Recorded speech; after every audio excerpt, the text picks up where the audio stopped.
A couple of weeks after October 7th last year, a woman showed up at Temple. She wasn't a member. She had never been to Temple Bethel before. But as she approached the building, she asked whether she could come in for the Shabbat service that was about to begin. Of course, the members of our team told her. Why would you even have to ask? Well, she said, I just came from another synagogue, and they wouldn't let me in. She said that she was in town visiting her father as he was rapidly approaching the end of his life, and she had spent several days at his bedside, and she wanted to do something for herself. She wanted to go to temple and say his name for Misha Berach, to pray that his final days would be with peace and comfort. But the other synagogue told her because she wasn't a member and she wasn't on the list of guests who had contacted them in advance, they would not let her in. Fearful of the threat of our nation's rising anti-Semitism, they put up a wall around their congregation. So when she walked up to our building and was welcomed, the relief of her soul was written all over her face. When I heard this story, I was really proud of who we are as a congregation, but gutted by what it says about who we might be as a people. I'm sure those of you who have come to the synagogue recently know that we do take security very seriously, and we owe a debt of gratitude to our team members who spend their time making sure that we are safe. They do all that they can to ensure that our synagogue can be a place where bonds of love are generated by exceptional Jewish experiences. And what makes their work all the more incredible is that they do so at a time when so many in our community feel the need to wall ourselves off, fearful that their community would be the next one to be victimized by hatred or violence. Synagogues and other Jewish institutions have had to make challenging decisions about where to put walls and fences and armed guards, and when to welcome folks and when to turn them away. Undergirding all of those decisions, I want to suggest, there lies a difficult but straightforward question we have to ask. Are we vulnerable or are we victims? Do we see ourselves as a vulnerable group, ready to confront the threats that are around us, while continuing unabated to bring the joy of Torah and tradition into the world? Or are we so fearful of being the next group of victims that we would sacrifice the beauty of Am Yisrael, our sense of peoplehood, and all that it stands for in order to protect it? Vulnerability or victimhood? Both recognize that in our personal lives and as a people, we will at times be threatened. Personally, we might know the threat of a job loss, the breakdown of a relationship, or a devastating diagnosis. Just last week, Sophie Kinsella, author of the bestseller Confessions of a Shopaholic, you should pick it up, gave an in-depth interview sharing her battle, her story of battling brain cancer. She felt the twinge of that victimhood when she said, I couldn't say the word cancer for a long time. The author of 33 novels was lost for words. The temptation to clam up, to turn into the concrete she said that the radiation therapy made her feel like, was strong. And she knows that her glioblastoma is terminal. But she refuses to become the brain cancer in room 3, casting herself as a victim of her illness. Instead, she has channeled her vulnerability into a new novel about a woman facing a diagnosis called The Burnout. Maybe Kinsella had read the work of noted social worker and researcher Brené Brown, who talked about embracing our vulnerability, saying, if we own the story, we get to write the ending. Sophie Kinsella is writing the next chapter of her story, while Brené Brown shows us how to live out the teachings of the psychologist Carl Jung, who wrote, I am not what happens to me. I am what I choose to become. We live in a world where we as Jews are threatened. And for generations, Jews have had good reason to think of ourselves as victims. Over the last 2,000 years, the Romans exiled us from the land of Israel, put down the Bar Kokhba revolts, tortured our rabbinic leaders. As we made our way across Europe and the Mediterranean, Christian kings and queens and Muslim caliphs could, on a whim of religious supremacy or enraged by blood libels and claims of deicide, take their anger out on defenseless Jews, creating what some scholars have called the lachrymose conception of Jewish history, a story that featured, above all else, tears. We've had political enemies fighting us for land and resources, been attacked on religious grounds for our beliefs and practices, and been persecuted for our ethnic identities and cultural expressions. We still are today. In response to those external threats, we, each of us individually, and we, our people collectively, have a choice. Will we see them through the lens of victimhood, that we are powerless to alleviate the pain we are experiencing or the threats that we feel? Or can we confront them head on through the lens of our vulnerability as something we know we have the power, the ability, the desire, and the passionate commitments to ourselves overcome? On Easter Sunday, 1903, in what is now Moldova, over 600 Jews were injured and 49 were murdered in the infamous Kishinev pogroms at the hands of the Russian Empire.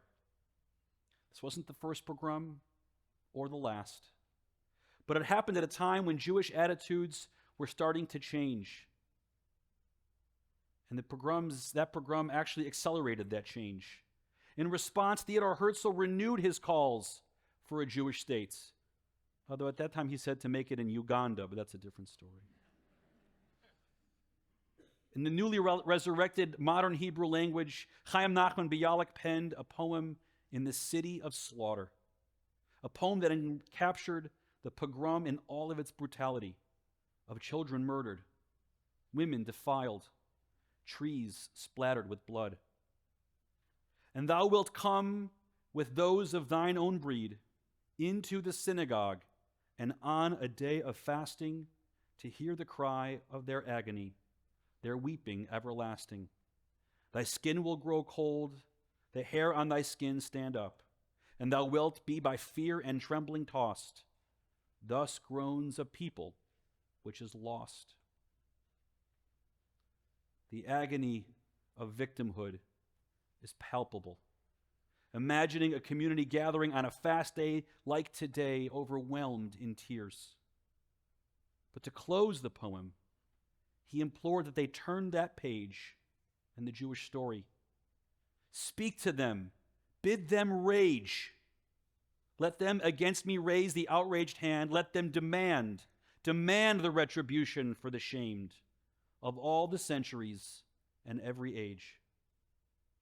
Bialik was fed up with Jews seeing themselves as victims and challenged the Jewish people to respond differently to the threats that we faced. He called upon his contemporaries to elevate themselves out of a state of victimhood, to harness our agency to confront our threats head on, and to stand up for ourselves as a people. And over the past 100 years, inspired by words like Bialik's, our people have found their strength to write our own stories, even when facing mortal danger. We valorize the ghetto uprisings as those who would not go like sheep to the slaughter. We glorify the state of Israel as the symbol of our people's ability to fend for and defend ourselves. We celebrate our social and political influence here in the U.S. as the marshaling of our collective power. In none of those moments were we immunized from peril. But in each moment, rather than cower in shame, we empowered ourselves to strive to find a way forward and become who we wanted to be. In those moments, we took our vulnerability and turned it into our power, our strength. That vulnerability, says Brené Brown, is the birthplace of joy, of creativity, of belonging, and of love. And we still feel those threats today. The steady rise in anti-Semitism, insecurity for Jews on campuses, the continued multi-front war on Israel is waging are only a few of our examples. It was the fear of those threats that led that other congregation last year to turn away someone who needed spiritual comfort in a time of need. But the way for us to thrive during and after these challenging moments is to lean into our sense of vulnerability and extract from it that creativity, that community cohesion, the love that reminds us of what we are fighting for. Like we have done since October 7th. That day was a day when Israelis and Jews around the world were victimized by another pogrom, this one on our own soil. But we refused to dwell in that space. The creative ways in which we expressed our pain and our grief, hanging posters in cities around the world of our missing brethren, setting Shabbat tables with empty chairs, composing music and poetry, gathering like our community did on October 8th to hold one another's neshamas, were the ways that we were going to write the next chapter of our story, a part that we did not want to start. It was the beginning of our path out of victimhood and into the power of our vulnerability, a path we are still on 369 days later. Here on our shores, we are facing another threat, a rise in Christian nationalism. Not Christianity, but a significant increase in those who believe that our country ought to privilege Christians and Christianity. For 235 years, we as American Jews have celebrated the protections and freedoms that the First Amendment guarantees us. And it should frighten us then to know that as many as 45% of Americans and a third of Floridians believe that their religious beliefs should be expressed in law. We've seen it in laws that persecute the LGBTQ plus community, especially children and teens, that prevent teachers and school children from talking openly about their families, and that ban books that would normalize and celebrate their relationships. These policies are public manifestation of individuals' private religious beliefs. Part of the beauty of this country has been how we have been able to make the space for everyone to have their own religion while not making anyone's religious beliefs all of our realities. And in this moment of vulnerability, our synagogue has chosen to see it as an opportunity to tap into our educational creativity as a Beit Midrash, as a house of learning, to put those same banned books permanently on our shelves, to pay special care and attention to our LGBTQ plus teens, and to advocate for changes in the law. As a small religious minority, we are vulnerable in this moment. This is why it has been so important to this congregation that we advocate for Amendment 4, which would restore reproductive freedoms in Florida. Our tradition's teachings value both fetus and mother, but they prioritize the health and well-being of the expectant mother over the fetus she carries. In the book of Exodus, we read that when two men are quarreling and they accidentally cause a woman to lose her fetus, that woman's husband is entitled to monetary damages. Our tradition does not answer the moral question about abortion only through the lens of when life begins, in part because the rabbis themselves can't agree on when that is. But more importantly, the Talmud and the later rabbis each held the value of the life of the fetus in balance with the livelihood and well-being of the mother, and consistently privilege the mother. Maimonides, in his discussion of the laws of murder and the preservation of life, considered a fetus that was endangering its mother a rodef, a pursuer of harm, and said it's a mitzvah to prevent the rodef from doing its harm, and so an abortion would be necessary. In a more contemporary opinion, Rabbi Eliezer Waldenberg, the great Orthodox legal scholar of the 20th century, permitted an abortion in situations when the mother's psychological well-being was at risk, as well as in situations when it was learned that medical abnormalities would lead the fetus to be born into a life of suffering. Our Jewish moral framework requires access to abortion for the times when it is appropriate. Our Reformed Jewish values amplify this with our commitment to gender equality and the consideration for the myriad ways in which abortion restrictions target women, an act of gender discrimination we cannot tolerate. As a father of 3 daughters, an uncle to 4 nieces, I was proud when our temple's board of trustees passed a resolution encouraging us to vote yes on Amendment 4, a decision they did not take lightly. As a synagogue, as a nonprofit organization, we do not engage in partisan politics. We don't endorse candidates or parties, not even when members of our own congregation are running for office. But we can and should advocate for our values and our religious liberties. And right now, the law in Florida infringes on both. The laws passed by the legislature have usurped our freedom to answer the moral questions surrounding abortion care through the lens of our own religious teachings, and instead subjugate us to the beliefs of others. In this moment, as our religious teachings are in peril, we cannot throw up our hands and say, well, there's nothing we can do, sealing our fate as a victim to religious tyranny. Instead, we must do what we can to protect ourselves and for our own sakes not stand idly by. If a church is going to put up no on 4 signs around town and tells us that our beliefs should not be protected, we're going to respond with our own signs and our own town hall events and our own postcards and our own news coverage, empowered by the opportunities that these moments of vulnerability present. That is how, in a world that presents us with so much challenge, we can find ways to express our values meaningfully and creatively. We will always live with threats around us.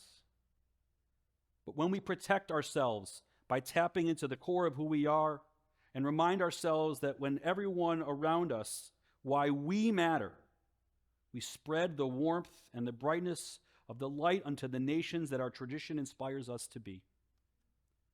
If the core of victimhood is giving ourselves over to the threat, the essence of embracing our vulnerability is reminding ourselves of our essential goodness and worth as individuals and as a people, and the unique gift we present to the world.